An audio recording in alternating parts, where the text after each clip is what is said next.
My phone rang at 7:30 in the morning on the 24th of February. The dialer was my American friend from my high school days in the US. He was the last person I expected to call, especially at 7:30 in the morning. I knew immediately that the war has actually broken out. The beginning of the war did not surprise me. In fact, it's long overdue. What surprised me was the fact that he knew nothing about the suffering that the Russian Ukrainians had endured over the past 8 years. Let me get something straight. NATO promised that they wouldn't move an inch to the east. That was a lie. And now we are surrounded by an aggressive military alliance. NATO gladly bombed Yugoslavia under the pretenses of potential genocide. Did they bomb just military installations? No. NATO destroyed schools, hospitals, bridges, cultural monuments, private businesses, and industrial plants. Did you forget about that? Did you forget about how NATO pumped money and weapons into Georgia right before Georgia bombarded Russian peacekeepers and civilians? Of course you did, because your media doesn't want you to know. Did you forget how yet another territory was ripped away from Serbia? Do you not remember Kosovo? Did you protest then? I bet you didn't, and I bet you didn't even care. Did you forget the invasion of Libya? If you're in Europe, you can't forget. Thousands of migrants are your daily reminder of what your governments did to that country. Did you protest the illegal invasion of Syria by Turkey and the US? I bet you didn't. Do you care about Saudi Arabia starving Yemen? I bet you don't. Do you care, or did you care, about the illegal invasion of Iraq and Afghanistan under false pretenses? What, they aren't people to you? Why haven't you been vocal against the murder of children and civilians at Iraqi and Afghani weddings by American bombardment? Ah, that's right. They're brown people. They're probably worth less to you. Where were your crocodile tears when Kiev started bombarding Ukrainian Russians in the east simply for doing the exact same thing as the Ukrainians did in the west, was to get rid of a corrupt government? Where were your crocodile tears when Kiev shut off electricity and water to Crimea? Where was your Save the Ukrainian People when 48 civilian anti-Maidan Ukrainian protesters were rounded into a Union trade house and burned alive, whilst those who tried to escape the fiery hell were beaten and shot?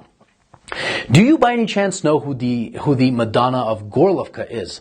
Do you know what the Alley of Angels memorial is? Let me give you a hint. People engraved into that memorial aren't alive, and they are not adults. Did you shed even one digital virtue signaling tear when the children at the children's beach in Zagreb were purposefully bombed by the Ukrainian military using illegal cluster bombs? I bet you didn't. But that's okay. How would you? Your mainstream media keeps you in the dark. For 8 years, the US and its allies have been pumping billions of dollars worth of lethal weapons into Ukraine. For 8 years, the Ukrainians have been waging a war with their own people in the east. And for 7 years, Russia and the people of the Donetsk and Lugansk republics have been patiently waiting for Kiev to adhere to the Minsk agreements. Should Russia have waited maybe 20 more years? You know, the amount of years that the US spent killing Afghanis. So whilst leaders like Boris Johnson, Joe Biden, Emmanuel Macron, Olaf Scholz, and Ursula von der Leyen have been virtue signaling about the poor Ukrainians, they have been robbing the Ukrainians of their dignity, making their economy run on loans from the IMF, and basically robbing them of their future. And Russia is to blame when we were their primary trading partner? The West pushed Russia into a corner. Protect yourself from an increasingly hostile neighbor who wants to become part of a hostile military alliance called NATO and lose Nord Stream 2, for example. Or watch Russian Ukrainians get slaughtered by the thousands. The West wanted to fight this war with Russia until the very last Ukrainian. Remember Kosovo? Well, the Lugansk and Donetsk republics have every right to exist. Russia didn't set the precedent. Your leaders did when they recognized Kosovo. And final food for thought. Why was there no bombardment of innocent civilians in Crimea, even though it's closer to Kiev than Donetsk is? I'll give you a hint. The actual Russian military was there protecting the people. Here's another. The Ukrainian army has been fighting this invisible Russian army for 8 years now in the east, according to your mainstream media. Why then did the Ukrainian army collapse within 24 hours when fighting the actual Russian military? And since it did, what do you think your tax dollars were doing in Ukraine? That's right. Your tax dollars were used by Ukrainians in the West to kill Ukrainians in the East, and you didn't give a flying fuck about it.